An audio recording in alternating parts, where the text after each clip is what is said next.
Bonjour mes amis, comment allez-vous? Vous allez bien aujourd'hui? Est-ce que vous êtes prêts pour l'épisode? Nous allons ensemble réaliser une expérience. Vous allez deviner ce qu'elle montre. Voici les étapes de la réalisation. Tout d'abord, vous faites bouillir de l'eau jusqu'à ce que la vapeur s'échappe. Ensuite, vous versez de l'eau dans un bol. L'eau est très chaude.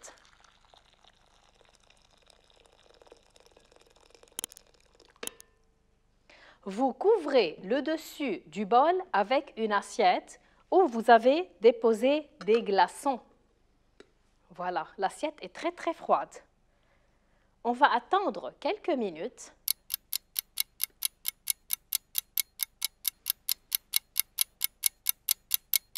Vous avez commencé à remarquer les gouttes d'eau. Il y a des gouttes d'eau qui se forment. Remarquez bien les gouttes d'eau. À quoi ressemblent-elles? À la pluie, bravo! Dans cet épisode, nous allons découvrir ensemble d'où vient la pluie.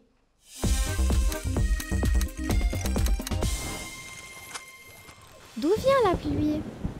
Samedi matin, en ouvrant les rideaux de sa chambre, Sabine découvre un ciel brumeux qui annonce la pluie. De gros nuages cachent les rayons du soleil. Il va probablement pleuvoir, Se dit-elle. Tout à coup, le tonnerre gronde et le petit frère de Sabine se met à pleurer et court vers elle pour se blottir dans ses bras. N'aie pas peur, c'est le tonnerre qui annonce l'orage. Il va pleuvoir? Répond le petit en essuyant ses larmes.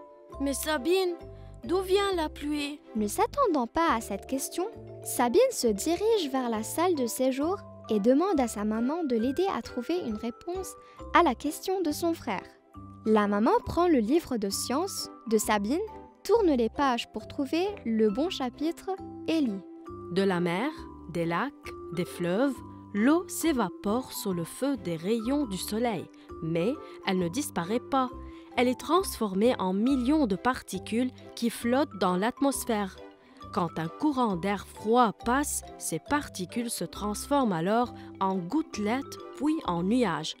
Quand les nuages deviennent trop lourds pour rester en l'air, il pleut. Quelques heures plus tard, la maman de Sabine remarque qu'il a cessé de pleuvoir.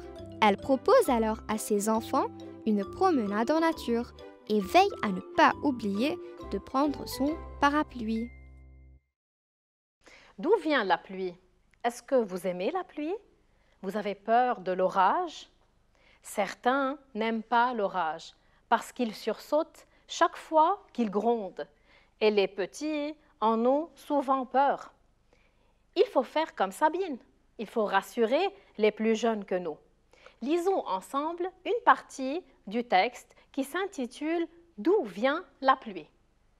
Samedi matin, en ouvrant les rideaux de sa chambre, Sabine découvre un ciel brumeux qui annonce la pluie. De gros nuages cachent les rayons du soleil. « Il va probablement pleuvoir », se dit-elle. À votre avis, en quelle saison l'histoire se déroule-t-elle? Probablement en automne ou bien en hiver, parce qu'il fait mauvais temps et parce qu'il pleut. Cependant, il est parfois possible aussi qu'il pleuve en été ou au printemps. Et qu'est-ce qui permet à Sabine de supposer qu'une pluie s'annonce, qu'il va bientôt pleuvoir? Très bien, un ciel brumeux et les nuages qui cachent les rayons du soleil. À qui s'adresse-t-elle quand elle constate qu'il va bientôt pleuvoir? À elle-même, parce qu'on a dit « se dit-elle ». C'est le verbe « se dire », c'est-à-dire dire à soi-même. Très bien. Voyons maintenant la suite. Tout à coup, le tonnerre gronde et le petit frère de Sabine se met à pleurer et court vers elle pour se blottir dans ses bras. « N'aie pas peur, c'est le tonnerre qui annonce l'orage. »« Il va pleuvoir ?» répond le petit en essuyant ses larmes. « Mais Sabine, d'où vient la pluie ?» Ne s'attendant pas à cette question, Sabine se dirige vers la salle de séjour et demande à sa maman de l'aider à trouver une réponse à la question de son frère. Pourquoi on dit tout à coup? Parce que c'est un fait soudain qui se passe subitement, soudainement. Et pour quelle raison le petit frère de Sabine pleure-t-il? Parce qu'il a peur de l'orage. Il a sursauté. Il croit qu'il est en danger. Que fait Sabine alors pour le rassurer? Elle lui explique que ce n'est que l'orage qui précède la pluie. Et qu'est-ce qui étonne Sabine dans la réponse de son frère? Qu'il veut qu'elle l'informe, qu'elle lui explique d'où vient la pluie en réalité et pourquoi il pleut. Est-ce que Sabine a une réponse? Peut-être, mais elle préfère demander l'aide de sa mère pour que sa réponse soit exacte, correcte et scientifique. Voyons maintenant comment la mère a réagi. La maman prend le livre de sciences de Sabine, tourne les pages pour trouver le bon chapitre et lit. Que fait la maman alors de Sabine? Pour répondre à sa question, elle prend un livre de sciences. Qu'est-ce qu'elle aurait pu aussi faire? Elle aurait pu trouver dans une encyclopédie la réponse, ou bien dans un livre de sciences qui parle sur la météo, ou bien sur des sites grâce à Internet. Très bien. Voyons ensemble ce qu'elle va lire. De la mer, des lacs, des fleuves, l'eau s'évapore sous le feu des rayons du soleil. Mais elle ne disparaît pas.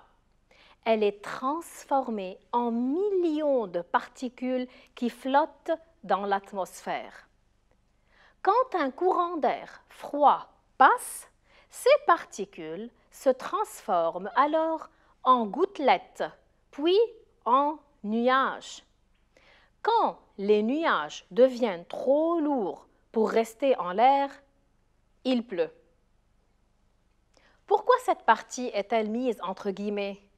C'est une prise de parole? C'est l'article que la maman de Sabine a trouvé. Il explique comment se forme la pluie et pour quelle raison il pleut. Combien d'étapes sont élaborées? 4 étapes. Regardez avec moi. 1. L'évaporation des eaux des mers, des lacs et des fleuves. 2. La transformation de cette eau en particules qu'on peut appeler aussi vapeur d'eau. 3. La transformation de ces gouttelettes en nuages à cause du froid. Et 4. Les nuages qui deviennent trop lourds et qui provoquent la pluie. Trouvons les verbes conjugués dans ce passage. Regardez bien. On a s'évapore, disparaît, flotte, se transforme, deviennent et pleut. À quel temps sont-ils conjugués? Bravo, au présent de l'indicatif. Est-ce que ce présent indique des actions qui se déroulent au moment même de l'histoire? Non, ce sont des actions qui se passent toujours pour qu'il pleuve. Donc, ce sont des réalités, des faits scientifiques. On les appelle le présent de vérité générale. C'est le présent de vérité générale parce qu'il expose des réalités prouvées par la science. Voyons voir maintenant la fin de l'histoire. Quelques heures plus tard, la maman de Sabine remarque qu'il a cessé de pleuvoir. Elle propose alors à ses enfants une promenade en nature et veille à ne pas oublier de prendre son parapluie. C'est la fin de l'histoire. Dans ce passage, on dit la maman propose, la maman veille à ne pas oublier. À quel temps ces deux verbes sont-ils conjugués? Au présent, très bien.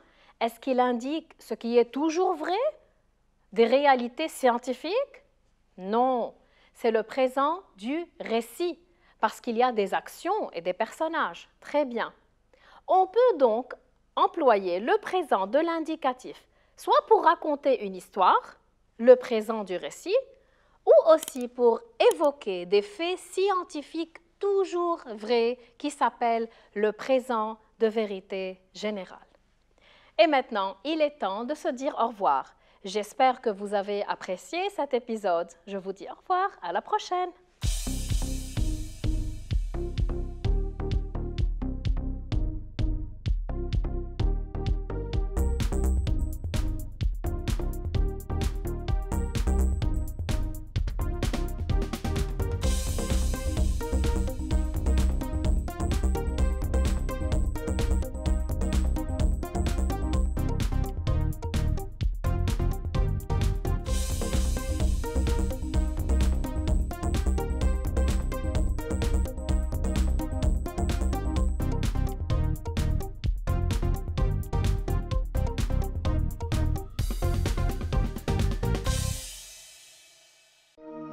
لمشاهدة المزيد من الحلقات زوروا سات7 بلس.